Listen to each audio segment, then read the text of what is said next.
Bonjour à tous, heureux de vous retrouver pour notre quotidienne Quintet Flash ce mardi, direction l'hippodrome de Compiègne, à l'occasion du prix des Futaies. On va évoluer sur 2000 mètres, seulement 13 partants au départ, une course assez complexe à décrypter. En effet, on n'a pas de base en béton comme on dit, c'est assez ouvert pour les accessites, des chevaux qui pour la plupart manquent de référence dans cette catégorie. Le terrain aura également son importance, on va essayer de faire au mieux pour pouvoir, comme souvent, passer à la caisse.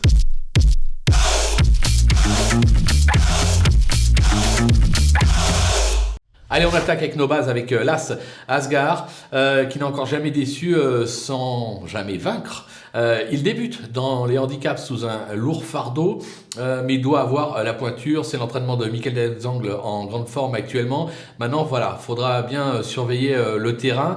Ça peut avoir son importance pour ce cheval, mais logiquement, il ne devrait pas décevoir. On va passer au numéro 10, Luman, qui cherche la course depuis le début de l'année. Il reste sur une probante sortie sur l'hippodrome de Paris-Longchamp. Avec Michael Barzalona en selle, on peut lui faire confiance. Le numéro 13, Ghost Spirit, irréprochable cette année. Il se plaît sur ce type de parcours, il est pris à son poids. Autant dire qu'en bas de tableau, c'est vraiment une première chance. Les opposants, avec le numéro 3, Moneyman, qui a bien gagné en débutant et depuis, c'est mi-figue, mi-raisin. L'allongement de la distance va servir ses intérêts, ça c'est très important.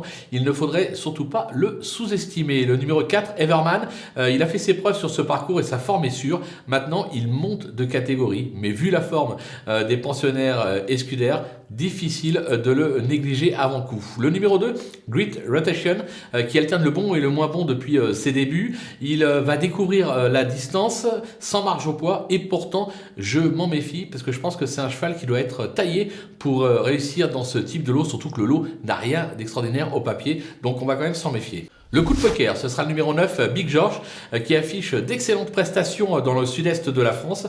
Il passe un test à ce niveau, mais c'est un escudaire aussi, autant dire que la méfiance s'impose. Parmi les outsiders, le numéro 7, Olympic Dream, qui vient de remporter son handicap sur le sable de Chantilly, ce qui lui vaut 3,5 kg de pénalité. Elle tient la distance, mais peut-elle répéter ? Voilà, ça fait partie des inconnus. Moi, toutefois, vu la forme, je m'en méfie. Le numéro 12, Tinette, elle retrouve le parcours de son unique succès. Alors maintenant, en 33 de valeur, sa marge de manœuvre est mince, mais on ne peut pas l'interdire sur un accessible par rapport à ce qu'elle vient de faire. Le numéro 8, On More Night, est plutôt régulière depuis ses débuts et vient de bien se comporter dans un lot de qualité sur l'hippodrome de Madrid, en Espagne. Maintenant, que vaut-elle dans un tel lot ? J'ai la sensation que si on se déplace avec quelques ambitions, attention à elle, raison pour laquelle je l'ai gardée en bout de piste. Les délaissés, avec le numéro 5, Save You Brit, qui compte 2 succès depuis ses débuts. Le premier sur le sable, le deuxième à réclamer. Là, je la trouve prise un petit peu haute sur l'échelle des poids. Voilà, je suis pas trop emballé, raison pour laquelle je préfère tenter l'impasse. Le numéro 6, Fanfaro, qui a bien gagné sur le sable et à réclamer, avant de montrer ses limites à ce niveau sur l'hippodrome de Saint-Cloud. Même baissé d'une livre, j'ai la sensation que c'est encore trop compliqué pour lui. Et enfin, le numéro 11, Golden Cash, excepté un succès à Marseille en mars dernier, il n'a pas montré grand chose, il est absent depuis 2 mois.